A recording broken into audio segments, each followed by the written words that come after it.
This is the new Toyota Avensis. New? But the third generation was already given a facelift once, so what is this?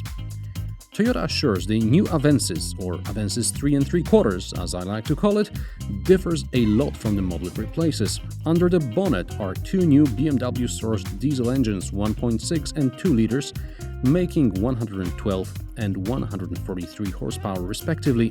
These days Toyota gets BMW diesels and BMW gets Toyota's hybrid technology. Toyota's 1.6, 1.8 and 2-liter petrol engines have been modified. The 1.8 and 2 liters can be mated to a multi-drive S transmission. Beside two new engines, the Avensis now has a completely new exterior. Believe it or not, all the panels are new. You also get LED day running lights and a redesigned interior with new materials. Because the platform remains the same, Avensis still doesn't have a hybrid option like the new Auris and Yaris do. The new Prius will feature a new D-segment platform on which the Avensis successor may be built, unless Toyota decides to withdraw from this segment in Europe. In the front, the cockpit does look familiar. There are some changes though, but before we get to them, we have the same single cup holder in the middle and another one under the armrest. Not a good idea. Also, the USB socket is too deep in there and difficult to reach, and the plastics scratch easily. So, what changed?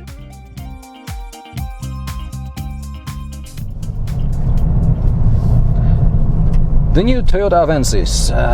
Is it new? At first glance it looks pretty much the same like any other Avensis, but after a few minutes I started spotting the details.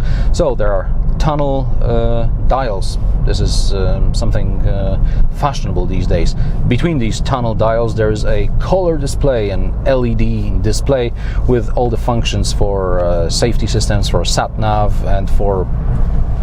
Oh, okay, so this car can even read road signs. That's very convenient. There is new sat-nav.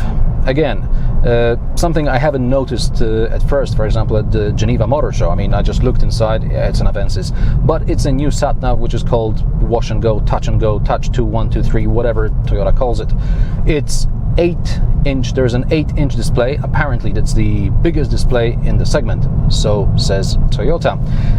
It's a combination of physical buttons and touch screen. That's my favorite kind. And we're going downhill at the moment, so okay, I'm just testing the brakes. They're okay, they're not fading, not just yet, but I can hear the pressure changing in my ears. This is Switzerland. Lovely country, by the way. Gears. Well, the gear shift is as in a Toyota. It's relatively smooth. The throw is, let's say, in the middle.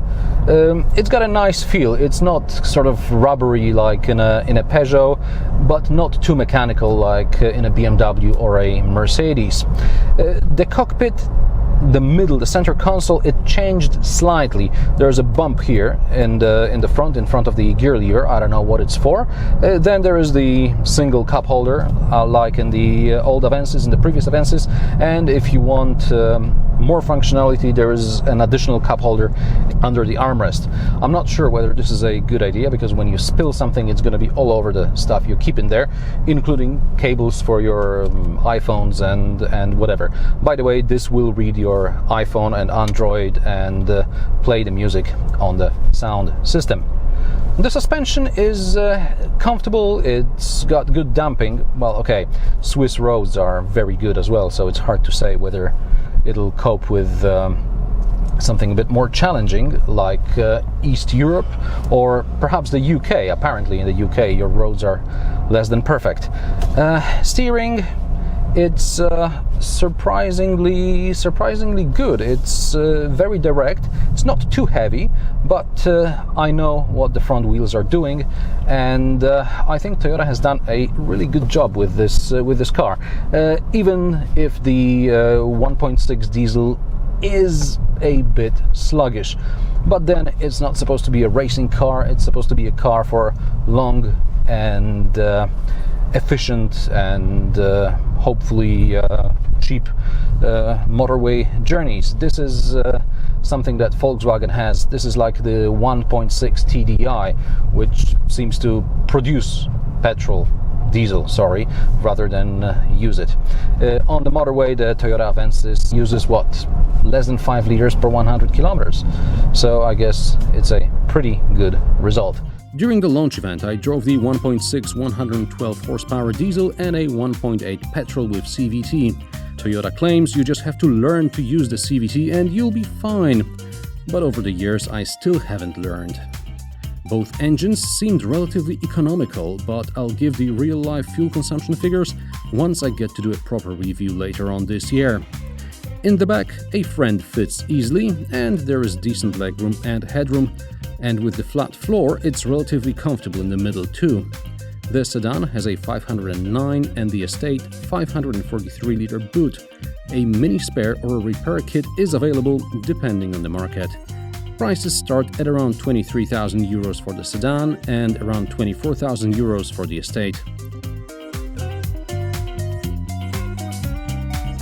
Watch more of my reviews and subscribe to my channel. New episodes every Friday. Thanks for watching, and I'll see you next time.